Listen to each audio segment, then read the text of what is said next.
الحمد لله رب العالمين الرحمن الرحيم مالك يوم الدين إياك نعبد وإياك نستعين اهدنا الصراط المستقيم صراط الذين أنعمت عليهم غير المغضوب عليهم ولا الضالين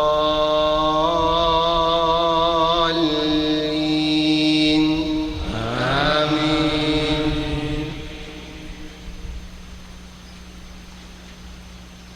ولقد بوأنا بني إسرائيل مبوأ صدق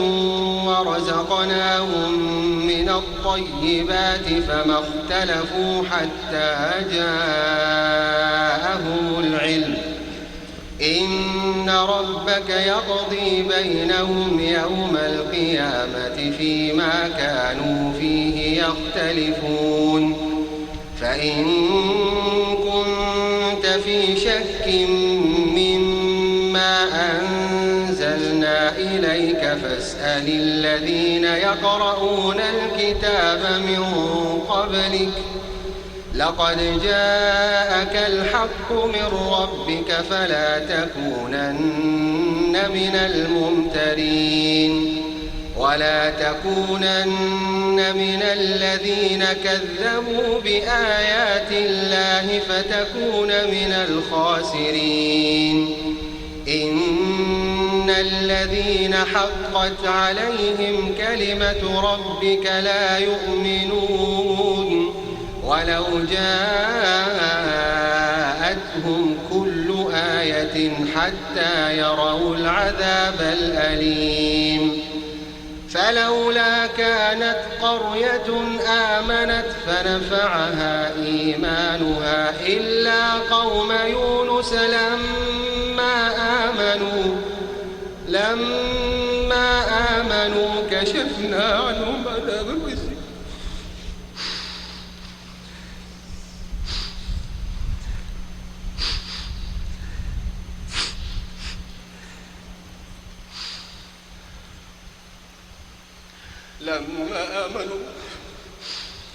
لما آمنوا كشفنا عنهم عذاب الخزي في الحياة الدنيا ومتعناهم إلى حين ولو شاء ربك لآمن من في الأرض كلهم جميعا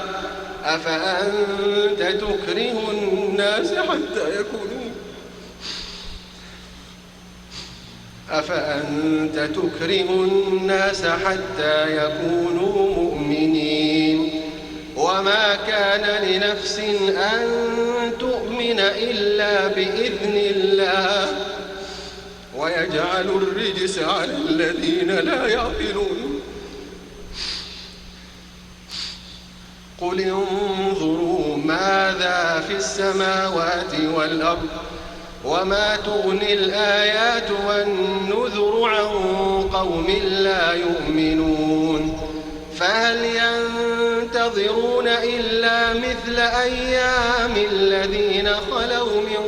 قبلهم قل فانتظروا إني معكم من المنتظرين ثم ننجي رسلنا والذين آمنوا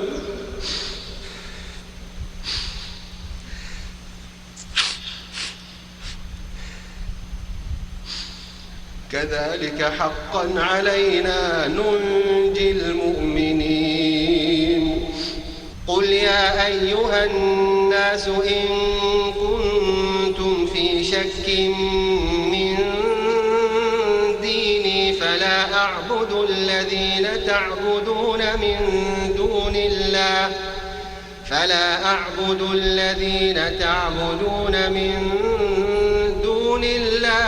ولكن أعبد الله الذي يتوفاكم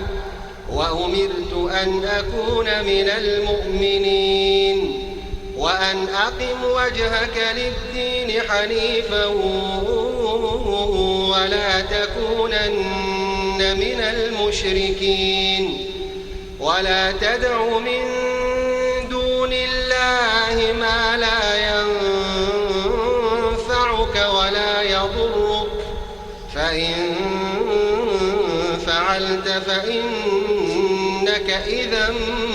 من الظالمين. وإن يمسسك الله بضر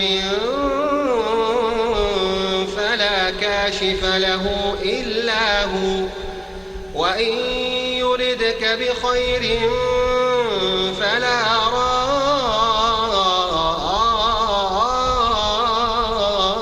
لفضله يصيب به من يشاء من عباده وهو الغفور الرحيم. قل يا أيها الناس قد جاءكم الحق من ربكم،